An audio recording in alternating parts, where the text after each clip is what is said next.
Welcome back special educators. आज हमारे class 3 जो कि है act of disability field in India. तो सबसे पहले बात करते हैं हम द इंडियन लूनेसी एक्ट 1912 के बारे में। एक्चुअली इस अधिनियम के अंतर्गत मानसिक रोगों से पीड़ित लोगों को मानसिक अस्पताल में उनके देखभाल के लिए भेजा जाता था। एक्चुअली उस समय अक्षमता के बारे में लोगों को अधिक जागरूकता नहीं थी और इस अधिनियम के अंतर्गत मानसिक मंद मतलब मेंटल रिटार्ड, इंटेलेक्चुअल डिसेबल्ड वाले सभी को सभी लोगों को बच्चों को एक समान माना जाता था। लोगों को मेंटल रिटार्ड एवं मेंटल मेंटल इलनेस के बारे में अंतर भी नहीं पता था और इस अधिनियम के अंतर्गत द लूनेसी इंडियन इंडिया मैं लिख देता हूँ आपको, क्योंकि मैं तो बोल पा रहा हूँ और आप देखकर समझेंगे अच्छे तरीके से। India lunacy act 1912।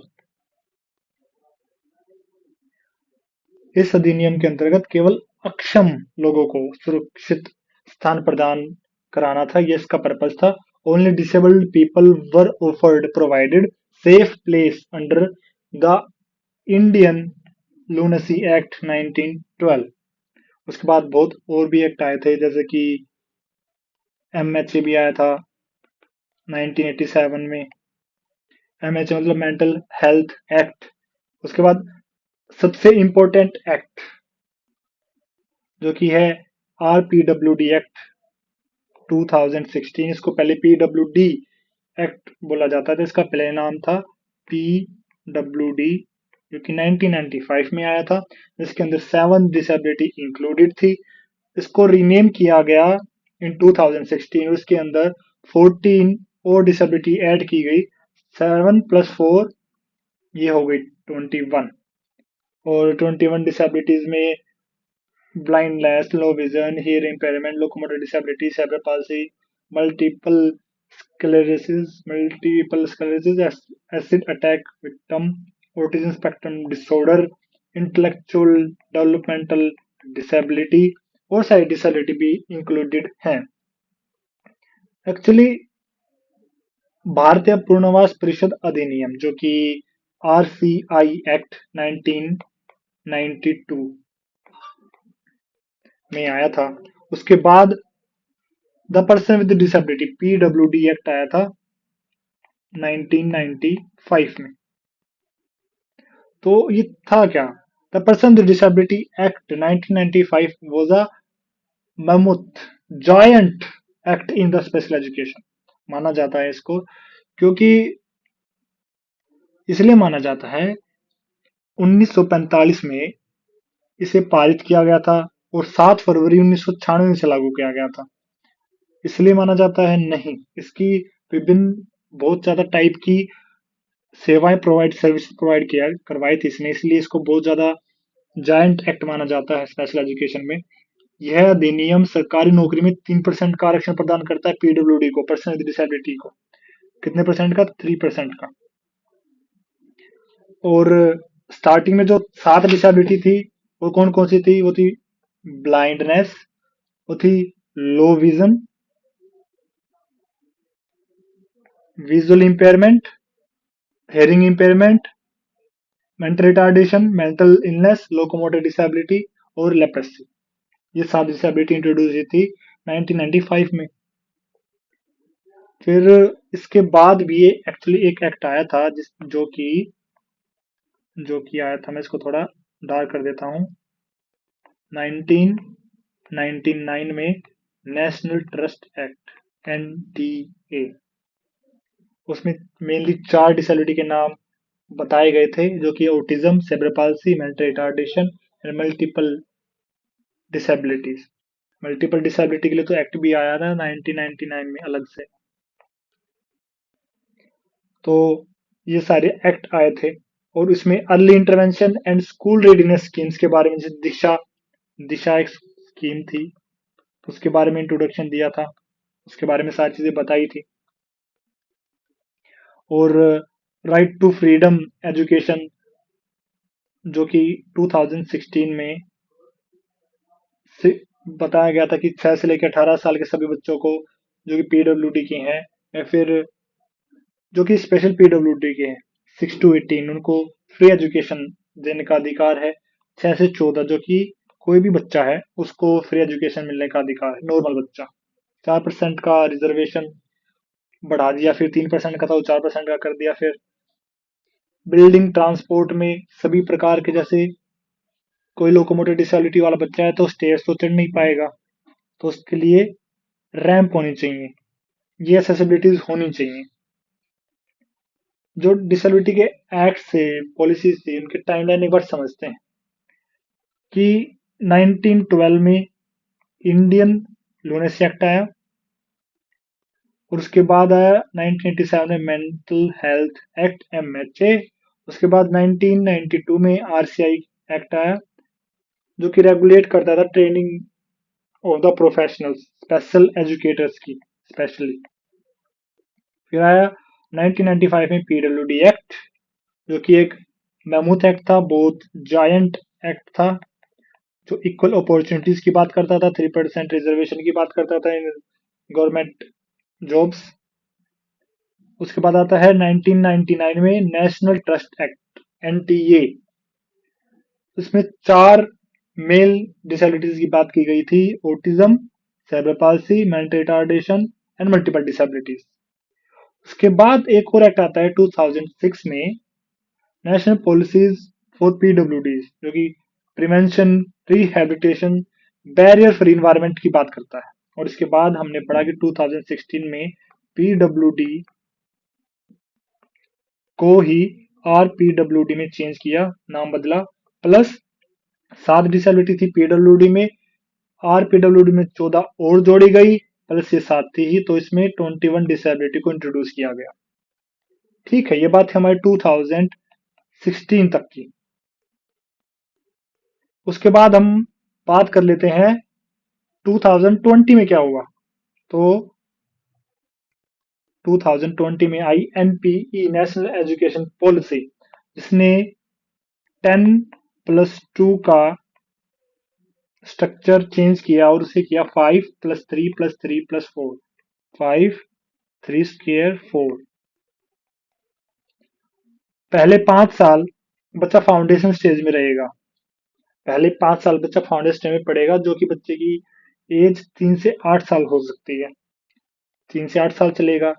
दूसरी स्टेज प्रिपरेटरी स्टेज, 3 साल के लिए, 8 से 11 साल के बच्चों के लिए। तीसरी stage, third stage, middle stage, 11 से 14 साल के बच्चों के लिए। लास्ट एंड फोर्थ स्टेज 4 साल की, जो कि 14 से लेकर 18 साल के बच्चों के लिए है, उसका नाम है सेकेंडरी स्टेज।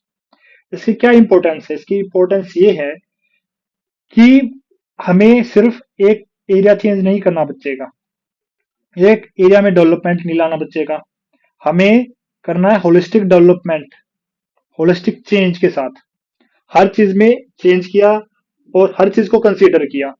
फिर उसके बाद हमने देखा कि मल्टी डिसिप्लिनरी अप्रोच का यूज किया हायर एजुकेशन में, चीजों को इंटर रिलेटेड करके पढ़ाया गया।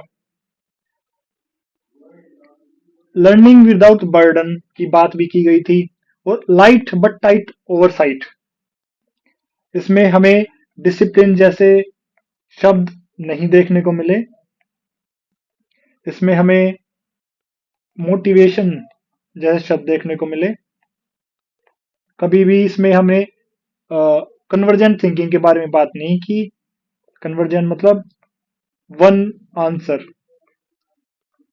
मानना ये है कि जितने ज्यादा आंसर उतना अच्छा, तो हमने इसमें डाइवर्जेंट थिंकिंग की बात की। Outside the box, inside the box की बात नहीं की हमने। ये है open ended questions, open ended questions. Mother tongue का मीडियम बदला अप टू 5। उन्होंने कहा कि पहली भाषा होनी चाहिए मातृभाषा, उसके बाद आप कोई भी अदर फॉरेनर लैंग्वेज जैसे कि इंग्लिश या फिर कोई और ले सकते हो, और उसके बाद एक क्लासिकल लैंग्वेज भी ले सकते हो। इश्यूज क्या थे? नॉलेज और जॉब्स मिसमैच हो रही थी, क्योंकि हर बार ट्रेंड बदलता है, हर बार चीजें और डेवलप होके आती, निखर के आती हैं। तो नॉलेज पर जॉब्स मिसमैच हो रहे थे। डिजिटली हम बहुत डिवाइडेड थे और हमारे पास कोई भी रिसोर्स नहीं थे। Lake of resources. यही कारण है कि एनपीई को थोड़ा सा डिले भी किया गया था। और प्रोविजंस क्या थे कि 4 साल की मल्टीपल डिसिप्लिनरी बैचलर डिग्री रहेगी और ये सपोर्ट करेगी टीचर्स एजुकेशन को। इसके प्रोविजंस थे। उसके बाद मतलब आरपीडब्ल्यूडी एक्ट 2016 और एनपीई के बाद हम government welfare schemes for PWD के बारे में बात कर लेते हैं। आफ्टर ऑल ये सारा session act of disability field in India के बारे में है।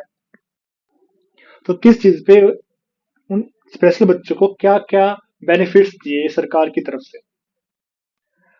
तो स्कॉलरशिप स्कीम चलाई उन्होंने कि जिसकी भी इनकम 2000 पर मंथ से कम है उनको हम स्कॉलरशिप स्कीम देंगे, वो फ्री में आगे जाके पढ़ सकें। प्लस पेंशन स्कीम निकाली और तो और शॉपिंग बिल्डिंग स्कीम भी निकाली जिसमें लोन्स और ग्रांट्स इंक्लूडेड थे। मैरिज के ऊपर भी उन्होंने स्कीम निकाली कि पर्सन विद डिसेबिलिटी को 11 लाख से 11,000 से 14,000 तक की रेंज में पैसे मिलेंगे जब वो शादी करेंगे।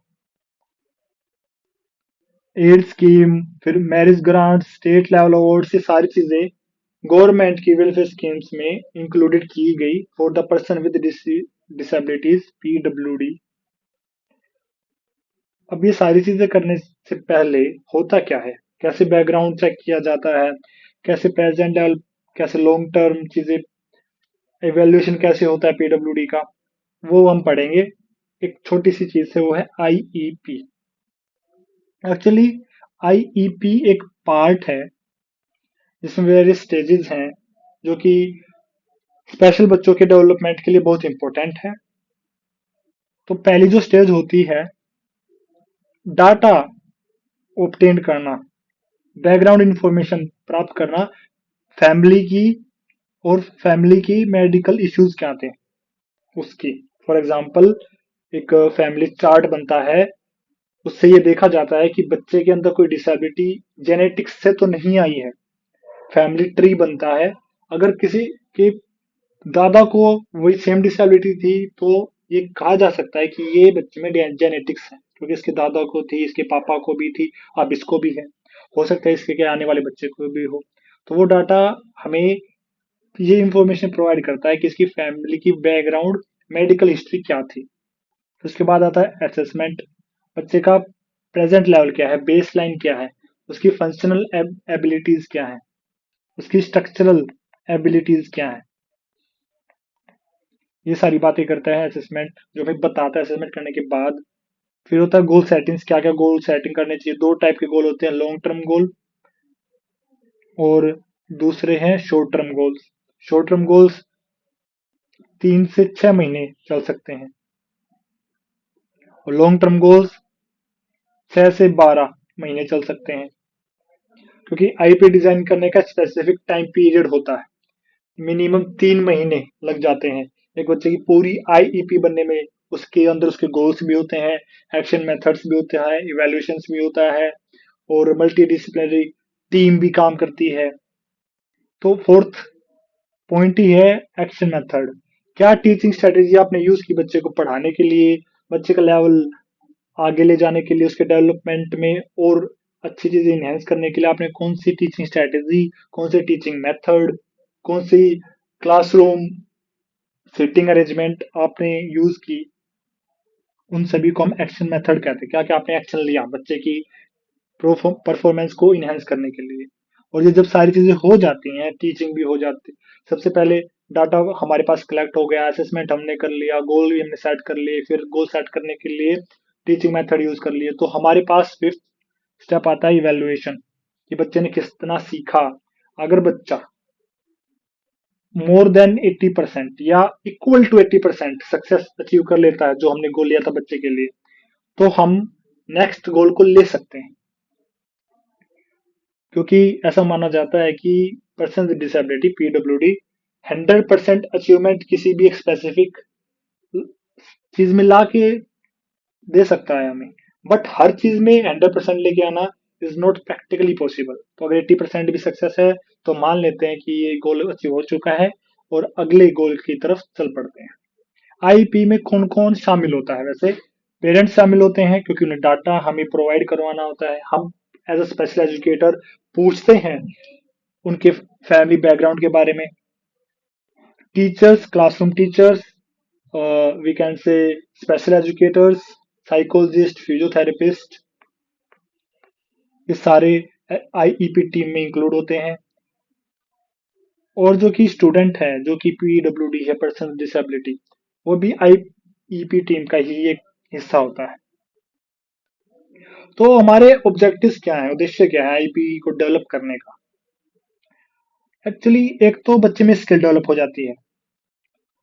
आईईपी जब हम डेवलप करते हैं तो जो थर्ड पॉइंट है गोल सेटिंग का और फोर्थ पॉइंट है एक्शन मेथड का। अब हमें बच्चे को डिफरेंट डिफरेंट स्ट्रेटेजीज से, मेथड से उस चीज को सिखाना है, तो बच्चे के अंदर स्किल्स डेवलप होना शुरू हो जाती हैं। और यही स्किल्स आगे जाके उसको इंडिपेंडेंट बनाने का काम करेंगी, जो कि उसे फ्यूचर के लिए भी प्रिपेयर करते हैं। सो ये चीजें बहुत ज्यादा इफेक्ट करती हैं बच्चे की लर्निंग को, बच्चे के इन्वायरमेंट को, बच्चे की थिंकिंग प्रोसेस को। तो ये था इंडिविजुअलाइज्ड एजुकेशनल प्रोग्राम, इसको हम प्लान भी कह सकते हैं।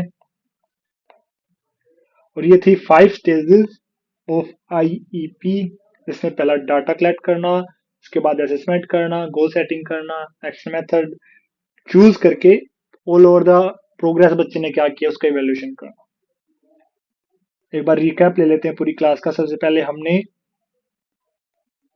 आरपीडब्ल्यूडी एक्ट 2016 के बारे में सारी चीजें पढ़ी, और उससे भी पहले हमने इंडिया लुनेसी एक्ट 1912 के बारे में पढ़ा, एमएचए मेंटल हेल्थ एक्ट के बारे में पढ़ा, उसके बाद 21 टाइप्स की डिसेबिलिटी कौन से एक्ट में इंक्लूडेड थी वो पढ़ी, आरपीडब्ल्यूडी एक्ट और डिसेबिलिटी एक्ट्स और टाइमलाइन को कवर करने के बाद हमने एनपीई 2020 को पढ़ा।